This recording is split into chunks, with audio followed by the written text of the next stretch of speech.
All right, President Trump just spoke to reporters ahead of his trip to Florida, so let's listen in as he takes questions.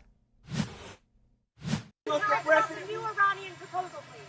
So they want to make a deal, but I'm not satisfied with it, so we'll see what happens.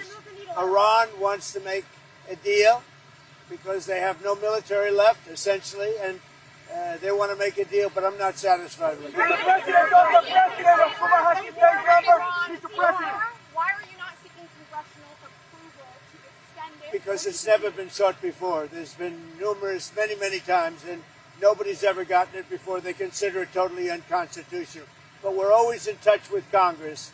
But nobody's ever sought it before. Nobody's ever asked for it before. It's never been used before. Why should we be different? Are you willing to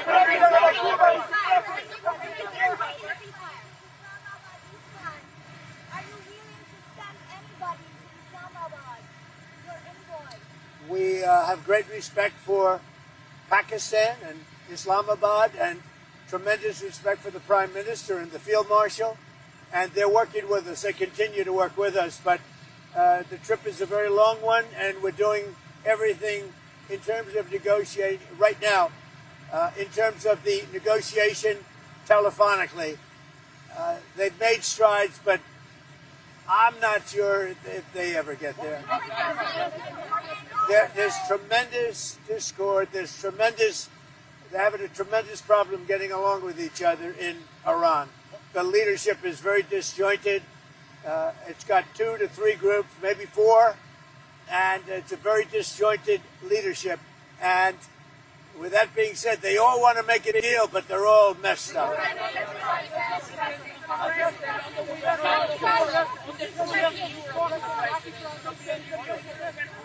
I spoke with the winner, a very good man. As you know, I was very strongly in favor of him in Iraq. And we had a long conversation yesterday. I congratulated him. He won, and with our help he won, and we want him to do very well. And I told him that the United States is with him all the way. It was a great victory. The new head of Iraq is somebody that we support very strongly.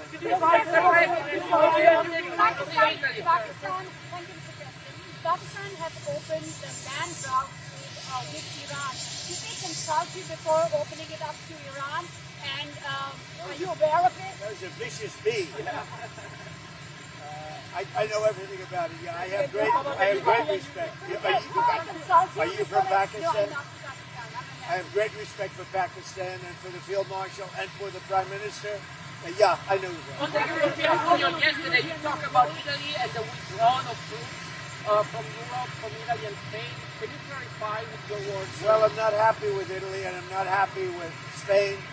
And they feel it's okay for Iran to have a nuclear weapon. Anybody that feels it's okay for Iran to have a nuclear weapon is not very smart. And it'll be a terrible thing in the future. If they were ever allowed to have a nuclear weapon, you would have problems the likes of which the world has never seen before, and it's not going to happen. And aside from that, right now they have no Navy. It's been wiped out. No Air Force. It's been wiped out.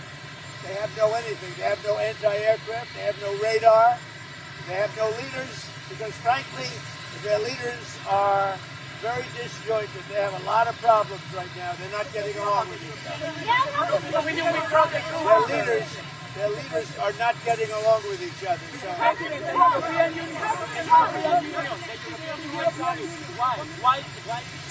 we raised the tariffs on cars coming in from the European Union because the European Union was not adhering to the trade deal we have. So based on that, now, when they build their plants, of which they're spending over $100 billion, all countries, not just the Union. And when those plants open, there won't be any tariffs. But we raised the tariffs because they were not, as usual, they were not adhering to the agreement that we have. We have a trade deal with the European Union. All right, you're listening to President Trump there outside the White House, taking questions from reporters. He's on his way to Florida, but again, he stopped by to take some questions from reporters as they ask about the ongoing war with Iran. Let's listen in. They essentially have no military. Let me just tell you, the war powers. So many presidents, as you know, have gone and exceeded it. It's never been used.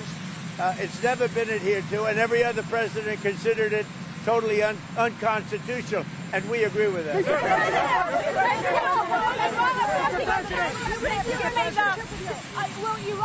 Will Iran affect your China trip, given the blockade? No, the China, it's going to be amazing. The visit with China and Chairman Xi, that's going to be great. We have the trip with China coming up. And I think it'll be an amazing event.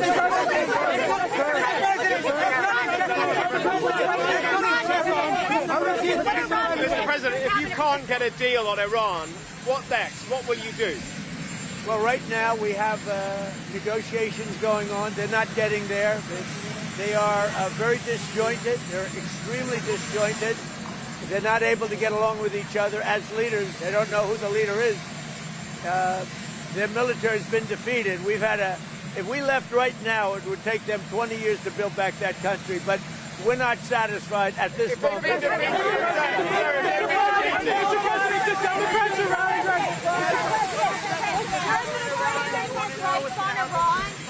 you considering new strikes on Iran? Why would I tell you that? Spirit Airlines, what has been the holdup on a deal? Are they balking? We're looking at it. We're looking at trying to help them. Something we're not looking to get involved with, but if we can, it's 14,000 jobs. I would say we're driving a tough deal, but it's one of those things. We'll do it or we won't. We'll have something for you today or tomorrow. It seems like the other lenders are balking. They think they'll get bumped down in priority. Well, they will. We come first. Hey, you know what it is? USA first, America first. That's my point. Including with airlines, including with Intel. You know, we made an Intel deal. You know that, right? We made about $40 billion on that. And someday Fox and Peter is going to talk about it. But we helped out Intel, and we ended up making $40 billion. So we're looking at Spirit, different kind of a thing. But we're looking at Spirit, and we can help them, we will. But we have to come first. We're first. It's America first. The CEO of Anthropic came to meet Susie Wiles a week or two ago. What is the latest on your position on that company? Well, only that they had a very good meeting. You had the CENTCOM commander come in here yesterday. Was he briefing you on a different approach, options? What kind of options? How would it look different? There are options. I mean, do we want to go and just blast the hell out of him and finish him forever, or do we want to try and make a deal? I mean, those are the options. Do you want to go blast the hell out of him? I'd prefer not. Forever? On a human basis, I'd prefer not, but that's the option. Do we want to go in there heavy and just blast them away, or do we want to do something? They're a very disjointed unitship, as you can understand, Peter, very disjointed. I mean, they're not getting along with each other, and it puts us in a bad position. One group wants to make a certain deal, the other group wants to make a certain deal, including the hardliners. The hardliners want to make a deal too. Why wouldn't they? They have no Navy, they have no Air Force, they have no anti-aircraft, they have no nothing. There was some reporting this week that because of all the firepower required for Epic Fury, that there are people in the White House who are starting to worry about our inventory of bombs and missiles. Are you worried? No, we have more than we've ever had, actually. Because all over the world we have inventory, and we can take that if we need it. But all over the world we have tremendous amounts of inventory, the best. For instance, we're stocked and locked and loaded. Right now, we have more than double what we had when this started. But, you know, we're all over the world. We're in many, many different countries, many different places, all packed up. Now, what happened is Biden came in like a stupid fool, and he gave a lot of what we had to Ukraine. Right. And $350 billion they spent. We don't do that. Everybody has to pay. The European Union pays us, but Biden didn't get money. He got nothing. But he gave a lot of the inventory away. Now, relatively speaking, it's not that, but it was a lot of inventory. He gave it to Ukraine. We built it up, but we have inventory from all over the world. Are you going to go to the G7? The G7 is in France in June. Will you go to it? probably. Mr. President, will the Lebanese and Israeli leaders be meeting here soon? Mr. President? President NATO. What about NATO? Did the king change your mind? King Charles? No. The King and I had a great. He's just a great person. He's a high-quality person. I love the job he did in Congress. He actually got the Democrats to stand. He's a wonderful person. She's a wonderful lady, a wonderful queen, and we had a good time. Mr. President, will the Lebanese and Israeli leaders be meeting here soon at the White House? Yeah, they're going to be coming. And President Trump, when you go to this is going to be your first big public event since somebody tried to kill you on Saturday. Do you feel safe going to something like this today? I don't even think about it, Peter. You still support a pardon for Pete Rose, sir? Oh, I think Pete Rose was great. I think Pete Rose should have been in the Baseball Hall of Fame a long time ago. A long time ago before his death. I think baseball did a great disservice by not respecting his achievements on the field. He was a great player. I knew him. Mr. I knew him President, well. sir. He was a great player. Will you pardon him? It seems like you're happy with your blockade and you don't have to restart the war or you don't have to make a deal. Is that correct? Are you happy with his blockade? The blockade has been unbelievable. Powerful, 100%. It's been actually unbelievable. If we left right now, we had a great victory, but we're not doing that. So you don't have to do we're anything else? negotiating with them. Their teams are unbelievably disjointed, but we are negotiating. Mr. President, the NASDAQ and the S&P 500 posted their biggest monthly gain since your first term, sir. Can you talk about what this means to you, the stock market performance, and do you believe that this is going to continue throughout the rest of your term? Thank you. The stock market is hitting record numbers. We have more people working in the USA today than we've ever had working, as you know. It's in many ways. Now, when this war ends, gasoline and oil and everything is going to come tumbling down. But right now, as of this moment, the stock market has hit record highs. We have more people, again, working in the United States today than at any time in the history of our country. We are really doing well. Now, gasoline's high. Other prices are way down, but gasoline's high. But when this is over, you'll have a world without a nuclear weapon with Iran. If you allow Iran to have a nuclear weapon, the world would be in great jeopardy. So it's not going to happen. As soon as the war ends, the gasoline prices will come up. Now, sir, you're going down to the villages. You're going to be talking to our seniors. You've delivered for seniors, no tax on Social Security, most favored nations. Can you talk about everything that you've done to help our senior population, sir? Will be well. No tax on tips. We have the largest tax cuts in the history of our country also, and regulation cuts, and it's one of the reasons we're doing so well. So we have no tax on tips, no tax on Social Security for our seniors. We have no tax on overtime. And you know, something that nobody talks about, if you buy a car, if it's American-made, you get a deduction on interest for income tax purposes. But Mr. President, And by the way, very importantly, right over there, the greatest, you're going to have the greatest ballroom ever built. It's on time, on budget, and it's doing great. And Mr. President, you're going to be hosting the first ever UFC fight at the White House in 45 days, sir. Can you preview the event? Can you talk about the card and what this will mean? They have some of the greatest champions in the world. The arena, they're going to start building it over the next week. It's right here. It'll be about 5,000 seats. They'll have 100,000 people down by the ellipse with screens, and it's all free. It's going to be great. I got to go. thank you,